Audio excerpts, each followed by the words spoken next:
Hello, and welcome to Chatting, a podcast where people chat about how they learn and use English. My name is Sam, I'm a CELTA teacher and a performer, and I have a particular interest in pronunciation and expression. In each episode, non-native and native speakers will chat about their experiences with English, share their advice, and, at the end, I'll give some pronunciation tips for you to take away and practice. So, ready? Let's get chatting.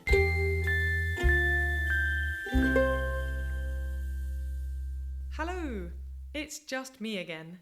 I'm currently taking a short break before recording more chatting episodes, so I thought it would be fun to put together the advice given by all of my guests so far. We all have our thoughts on the best ways to learn English, and many of them are similar, but each of the 22 perspectives comes from personal experience, which I think is very valuable. So, here we go. We begin with advice about being brave. I would say, first and foremost, that never to be embarrassed about trying. I have so much admiration for language learners. When I've talked to people who are really at the beginning stages of their English learning, I am so impressed at their courage to give it a try. So I would say keep on trying. Never have any fear. Just keep on making those mistakes, because from an English speaker's ear, I don't mind hearing those mistakes. Well, it depends. I mean, if you want to learn English for social purposes, just use it, right? We always make mistakes.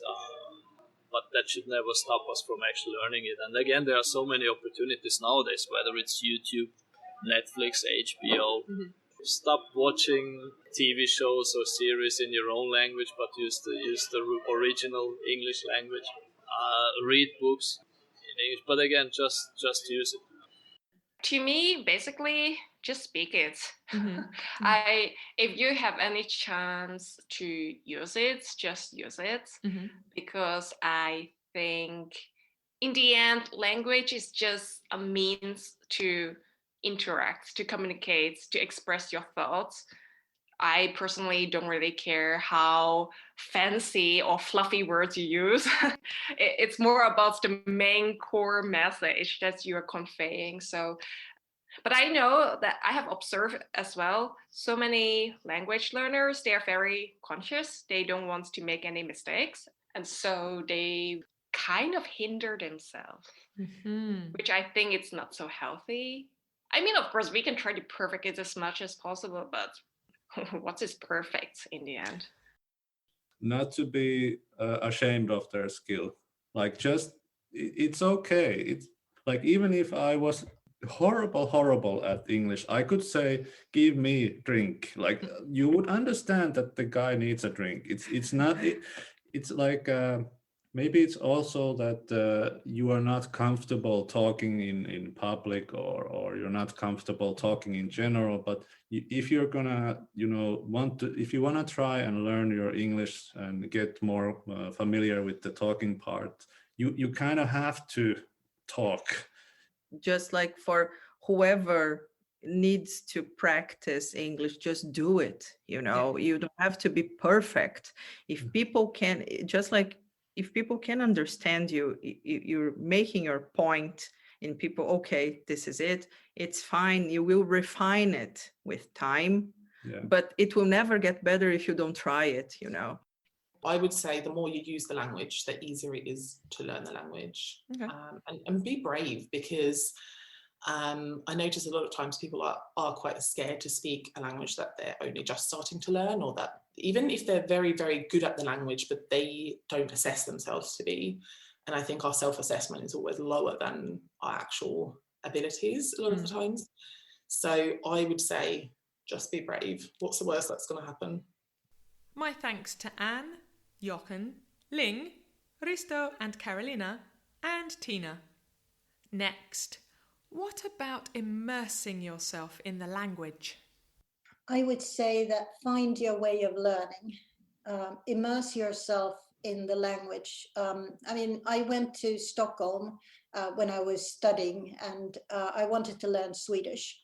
I had good base in grammar and vocabulary, but I was afraid of reacting, didn't really know what to say. It took me years to construct a sentence. If somebody asked me, okay, so what time is it? And I'm like, oh my, panicked at that point. But I went to work with elderly people because I thought that they wouldn't speak much English to me. And it did help. It was fantastic.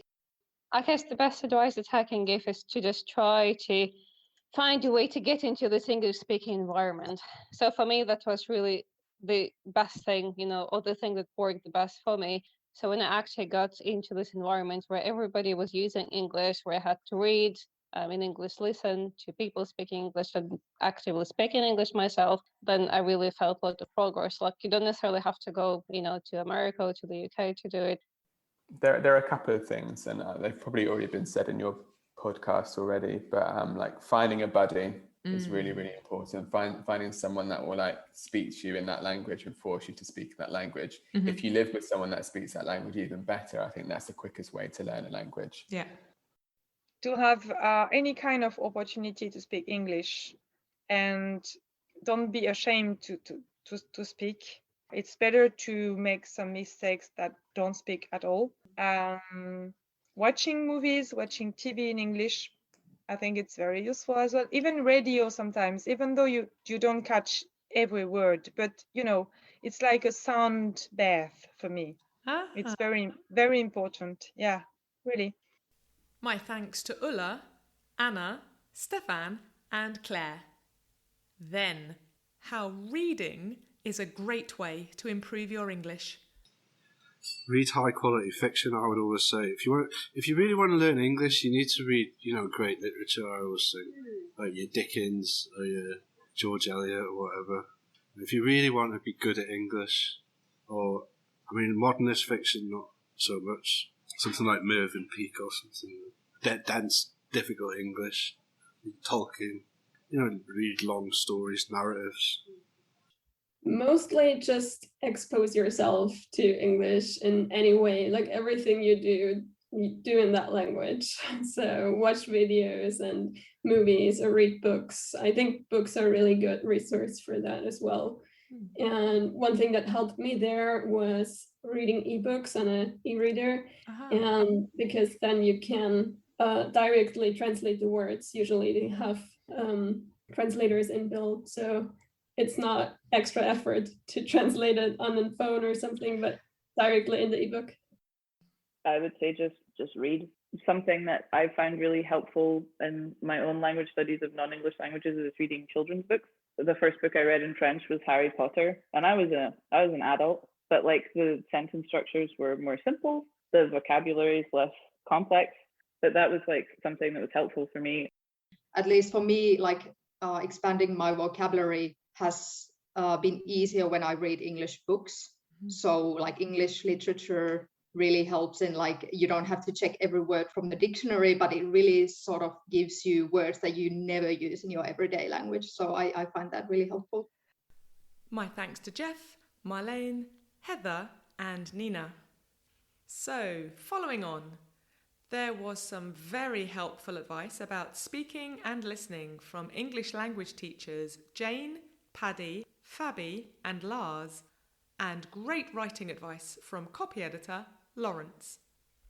Well, I think the top piece of advice I think would be, passion and discipline, because, learning a language, it's a lot of hard work, and it doesn't happen by chance. You really have to, and it's basically, well, I think what my dad passed on to us, it's, this kind of obsession of the right word, or, how could you say this in, to express what you want to say. And it doesn't just apply to English, it applies to all languages. So get as much practice in real context as you can. If you need to go and get something done, try not to just rely on your kind of your pointing and your body language and things like that. Learn what you need to say to ask the question that you need, because the feeling of achievement afterwards is great, and it really helps you to remember that sort of stuff. Okay, top piece of advice is try and do something every day. 5 minutes. It doesn't have to be a full hour. So and try and have fun with it. Try and find things that you are passionate about and that you just enjoy doing. Yeah. And last thing, try and find someone to speak English to. It can be a teacher, ideally, or even your mom or your best friend, even if they're not native speakers. Try and have an English conversation every day to just keep it up and improve your fluency. Yeah. One advice that I can give, or I give to all of my clients, is watch television, no subtitles, not even English subtitles. Because if you've even got English subtitles on, you're just practicing your reading skills, not your listening skills or comprehensions related to speaking. Speaking is a very specific niche on its own of language learning. It's very different from reading, writing. Going to, one of the things that I would advise greatly for students, especially of a senior level, actually all levels, is just turn off those damn subtitles. That's there. When learners are writing English, any particular top tips? I think keep it simple. I think that's the best advice I'd give. Don't necessarily use the thesaurus or whatever to find a different word, because it's probably going to be the slightly wrong word. I mean, not utterly incorrect, but a slightly wrong word. So keep things simple. You use those simple words. Gradually, when you're learning English, you'll build up vocabulary anyway, and you'll have more words at your disposal. Keep sentences short, actually. Don't be afraid to, delete an and put a full stop in its place to start a new sentence. So I think initially simple vocabulary, simple-ish short sentences, and then build from there, and just enjoy the process of learning. And finally, some advice to have fun, and some fun advice from Maria, Trevor, and Cynthia. Have fun. Find whatever you enjoy and find topics or things related with that topic that are in the language you're learning. In this case, try finding as much as you can in English, but something that you enjoy, that don't make it a task or something that will drain you. I think if you're learning English, one of the things to watch out for and to really pick up on and enjoy is irony and sarcasm, because I think it's used in English in a way that doesn't really come up in other languages. Even in, North American English, it doesn't exist in the same way that it exists in Britain. And that's where the fun of the language is, and that's where you'll start to really enjoy the more you know, I think. Enjoy, just enjoy, relax, and practice. Practice makes perfect. And just do that and enjoy. That's all. I cannot think of anything else. I don't think you need anything else. I think that's okay. So, in a nutshell, be brave, just try, immerse yourself, read books, know that it takes passion and discipline, learn the vocabulary for the task in hand, do something every day, turn off the TV subtitles, write with simple vocabulary and in simple-ish sentences, try your hand at irony and sarcasm, and have fun. Phew, that's a lot, but all brilliant. And my advice is to take their advice. That's it.